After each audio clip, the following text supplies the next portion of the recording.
నైవేద్యంగా ఇస్తా వచ్చారు. ఇది మహాప్రసాదంగా భావిస్తాం దేశం అంతా. ఇది ఒక ప్రభుత్వాన్ని నిందించడానికో దీని మీద రాజకీయ లబ్ధి పొందడానికో దీని వెనుక ఉద్దేశం లేదు. వైసీపీ పాలనలో టీటీడీ బోర్డుని కాన్స్టిట్యూట్ చేసిన విధానం మేము ముందు నుంచి ఆక్షేపం తెలియజేస్తా ఉన్నాం. ఏ గుడైనా సరే భక్తుల మనోభావాలు దెబ్బతినకుండా, ఆచార వ్యవహారాల్ని నిర్వీర్యం చేయకుండా, అపరాధం వాటిల్లకుండా ముందుకు తీసుకెళ్లాల్సిన అవసరం ఉంది. అది వారి బాధ్యత.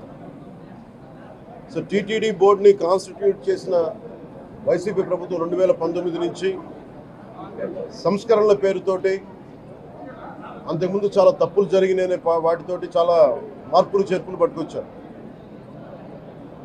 స్వామివారి పూజా విధానాలు మార్చేశారు.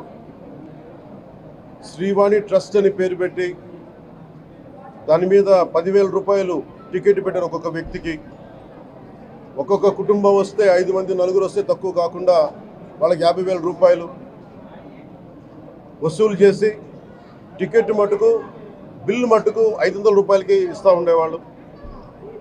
ఇది నేను చాలాసార్లు, నాతో పాటు చాలామంది భక్తులు ప్రస్తావించారు, చాలామంది రాజకీయ పార్టీల ప్రతినిధులు దీన్ని ప్రస్తావించారు. అన్ని పార్టీలు ప్రస్తావిస్తూనే ఉన్నాయి, వెలితి చూపుతూనే ఉన్నాయి. కానీ ఏ రోజు కూడా దాన్ని పట్టించుకున్న పాపాన్ని పోలేదు.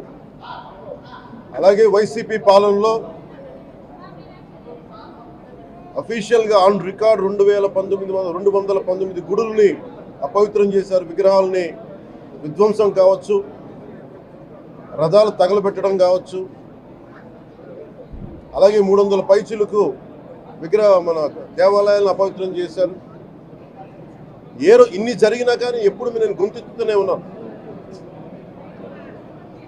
ఆ రోజు రామతీర్థం సమయంలో కూడా రాముల వారి విగ్రహాన్ని తల నరికేస్తే అర్చకులు దాన్ని రాముల వారి విగ్రహాన్ని ఇలా పట్టుకొని ఆయన బాధపడుతూ ఉంటే ఆ రోజు కూడా నేను తెలియజేశాను. ఆ రోజు కూడా అందరూ ఏకం కావాలి.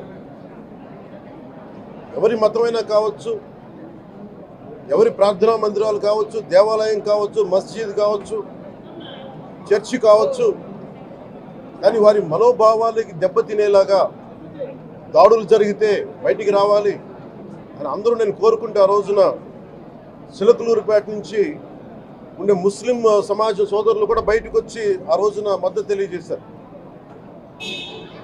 ఇది ఏ ధర్మానికి సంబంధించిన అందరూ రావాలని ఒక పిలుపునిస్తూ ఆ రోజు కూడా వచ్చారు. కావాలంటే అది ఒకసారి మీరు ట్విట్టర్ టైం లైన్లో ఉంటుంది, అది కూడా మీరు చూసుకోవచ్చు. కానీ ఈ రోజున మేము ముందు నుంచి తెలియజేస్తూనే ఉన్నాం.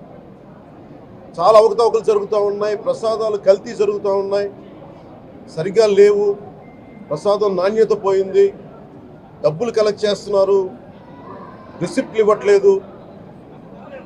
అసలు టీటీడీ మీద కూడా వైట్ పేపర్ రావాల్సిన అవసరం ఉంది. ఇవన్నీ కూడా మేము చాలాసార్లు అనుకుంటా ఉన్నాం. కానీ ఈ స్థాయిలో కల్తీ జరుగుద్దని, కల్తీ ఉంటుంది, ఫుడ్ అడల్ట్రేషన్ ఉంటుంది, చేసే తిండిలో కల్తీ ఉంటుంది, అన్ని దేవాలయాల్లో కూడా ప్రమాణాలు పాటిస్తున్నారా లేదా అన్న చర్చ బయటకు వచ్చింది ఈ రోజున. ముఖ్యంగా తిరుపతి లడ్డుకు ప్రసాదాన్ని శ్రీవారి మహాప్రసాదానికి సంబంధించి ఇది మీకు ప్రత్యేకించి నేను చదివి వినిపిస్తాను మీకు.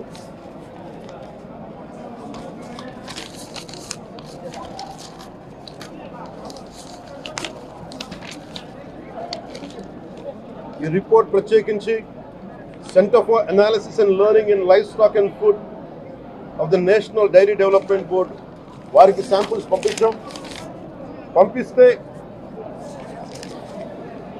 ఇది వాళ్ళు తెలియజేసింది స్టాండర్డ్ వాల్యూ లిమిట్స్ ఎలా ఉండాలి అని వాళ్ళు చెప్పారు. ఏం చెప్పారంటే pure milk fat shall have a reading between 95.68 to 104.32, but all the ghee samples had values around 20, which means the ghee is highly adulterated. And subsequent table lo సహజంగా నెయ్యిలో స్వామివారికి సహజంగా నెయ్యిలో కల్తీ వ్యాపారులు కల్తీ చేసేది ప్లాంట్ బేస్డ్ కల్తీ జరుగుతూ ఉంటుంది. అదే తప్పు. అలాంటిది దీంట్లో ప్రత్యేకించి తెలియజేసింది సోయాబీన్ ఉంది, sunflower, olive oil, rapeseed, linseed, wheat germ, maize germ, cottonseed, coconut, palm ఆయిల్తో పాటు fish oil, beef tallow, lard. Fish oil మీకు తెలిసిందే, చేప నుంచి ఎక్స్ట్రాక్ట్ చేసిన నూనె. బీఫ్ టాలో అంటే మనకి పశువు సంబంధించిన కొవ్వు. అలాగే లాడ్ అంటే మనకి మన పందికి సంబంధించిన కొవ్వుని. ఇవి ఎక్కువ ఉన్నాయి. ఈ దారుణం ఏంటంటే శతాబ్దాలుగా పోరాటం చేస్తున్నారు రామజన్మ అయోధ్య రామ మందిరం కోసం. దానికి కూడా వీళ్ళు 1,00,000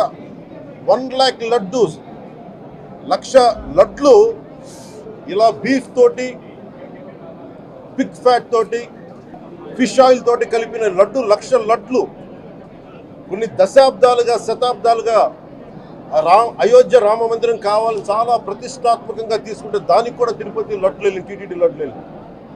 ఇది దేశం అంతా దీన్ని కదిలిపోయింది. ఈ రోజున ఇలాంటి అపవిత్రం జరిగింది. దీని గురించి ప్రస్తావిస్తే రిపోర్ట్లు బయటకు వస్తాయి. వైసీపీ నాయకత్వం కానీ ఇది రాజకీయ లబ్ధి కోసం చేస్తున్నారని ఒక మాట మాట్లాడుతూ ఉన్నారు. వైసీపీ నాయకులకి కానీ వారి మద్దతుదారులు కానీ నేను మనస్ఫూర్తిగా మీకు తెలియజేస్తున్నా, రామతీర్థం గొడవప్పుడు 219 గుడుల్ని మీరు అపవిత్రం చేసినప్పుడు మీ పాలనలో ఒక సగటు హిందువుగా నేను గొంతెత్తి పోరాటం చేయాలి అంటే రోడ్ల మీదకి ఆ రోజే వచ్చామని గుర్తుపెట్టుకోండి. ఆ రోజు కూడా రామతీర్థం రాముల వారి విగ్రహాన్ని మీరు నరికేసి అర్చకులు చేతిలో పట్టుకున్నప్పుడు చాలా బాగుంది. కానీ ఆ రోజు కూడా దాన్ని రాజకీయ పరంగా మేము తీసుకెళ్ళా.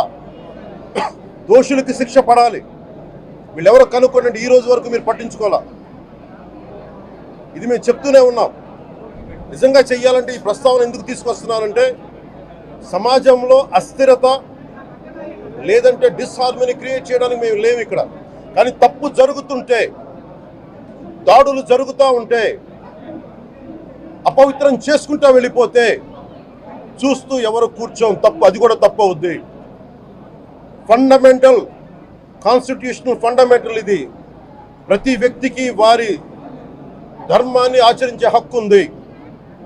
ఎవరన్నా వచ్చి ఆ ధర్మాన్ని పాడు చేసే హక్కు ఎవరికీ లేదు. ఇట్స్ ఎ ఫండమెంటల్ రైట్ ఇది. ఇలాంటి